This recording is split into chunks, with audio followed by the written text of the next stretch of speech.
Okay, for today's project, I have something interesting.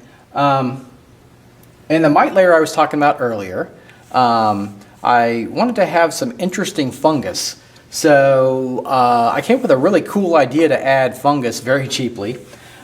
Basically, I'm just going to use some packing peanuts. Okay, so I've got kind of the C-shaped ones and some S-shaped ones. So what I'm going to do is I'm going to break those up a little bit so they're not all the same size. I'll leave some full size and some not.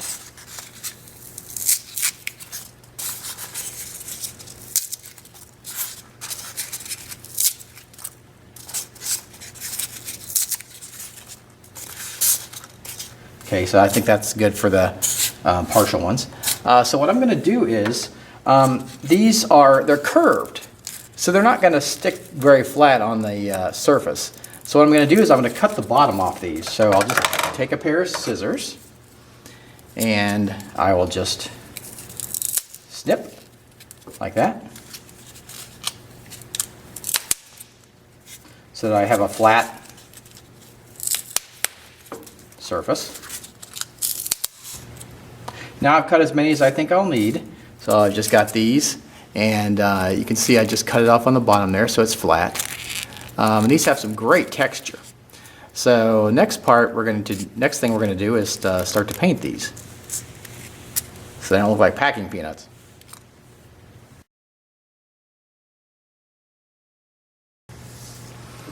Okay, so now here's the messy part. I've got a rubber glove on. This is just a throwaway glove, and this comes in very handy for this part. I've got some hunter green paint, some water, and my brush.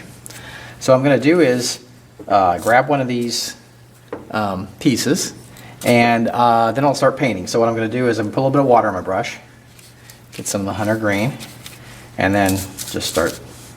You want to make it fairly liquid because it has a lot of cracks and crevices, and we're going to dry brush these after anyway, so if some of the white shows through, that's okay. So here we go. Try to make it so you can see that.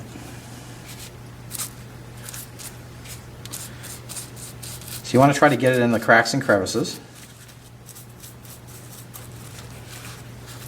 And you can see how messy it is, so that's why I'm wearing this glove.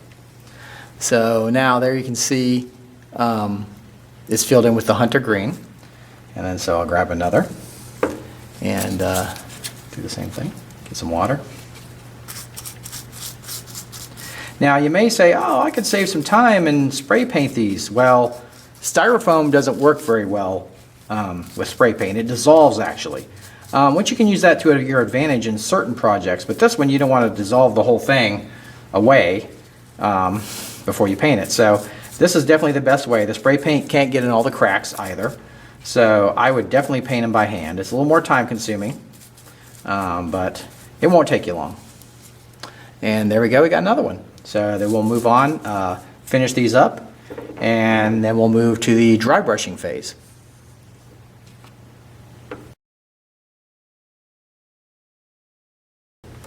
So here's my fungi so far.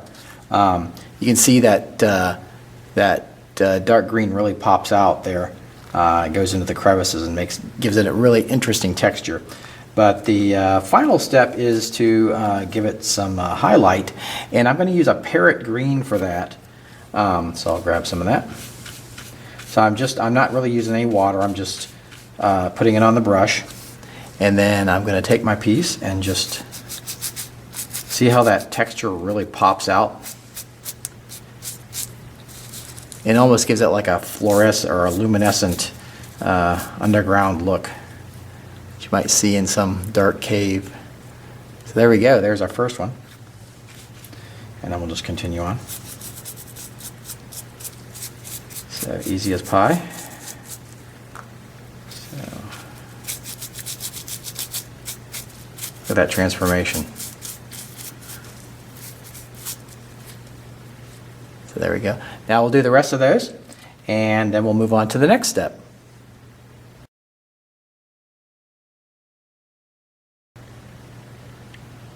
So I'm going to use the tile I crafted from the last video. You can see I have my fungi right here.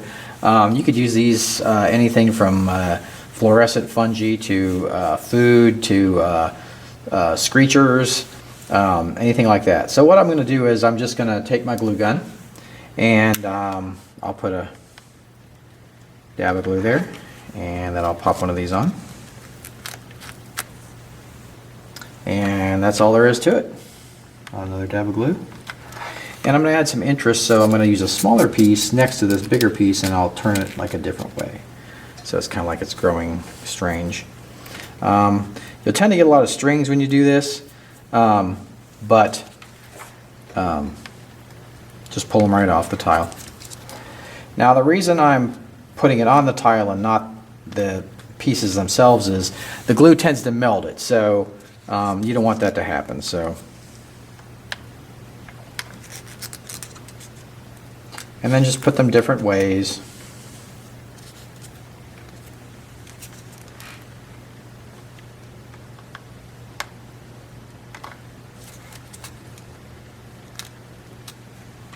And I like to do little configurations.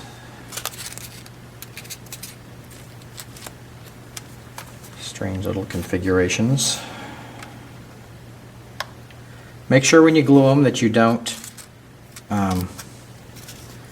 you make the ways big enough for the characters to get through.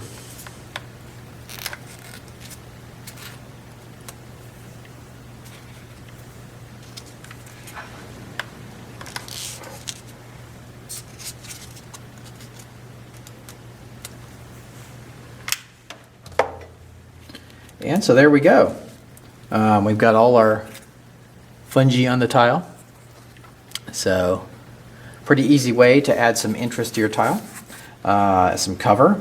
My mites tend to hide behind these this fungi, so it's harder for the characters to spot them and jump out and do surprise attacks. So great way to add some interest to your tile easily and cheaply. And I'll see you next time on Short Tips.